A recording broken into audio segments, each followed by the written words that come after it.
Welcome to another mini blog. Hello, কেমন আছে সবাই? আবারও চলে এসেছি রিসেপশন ব্লগ নিয়ে। ইয়েস, সঙ্গীতার রিসেপশন ব্লগ। আমরা রেডি হয়েছি, কেমন লাগছে অবশ্যই কমেন্ট করতে ভুলো না। আর এখন অলরেডি 9টা বেজে গেছে। এখানে বরমশাই আমার জন্য ওয়েট করছিল, আমাদের জন্য ওয়েট করছিল, আমাদেরকে নিতে আসবে। আমরা চিনতে পারছিলাম না, অ্যাকচুয়ালি একই বিয়েবাড়ির ফ্লোরে দুটো বিয়েবাড়ি, তো সে কারণে বুঝতে পারছিলাম না যে আমরা মিষ্টি ব্রাইড। এবার একটু ওদেরকে ফাঁকা পেয়েছি, তাই তাড়াতাড়ি একটা ফটো তুলে নিলাম। তারপরে এখানে স্টার্টার খাচ্ছিলাম, অভিষেক নিয়ে এসেছিল পনির আর চিকেন। তারপরে ডিরেক্ট চলে গেলাম খেতে। আর খাবারে ছিল প্রচুর item.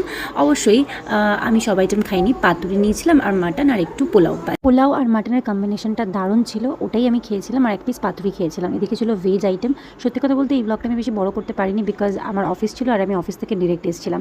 Last but not the least ছিল চাটনি, পাঁপড়, সন্দেশ, গোলাপ জামুন।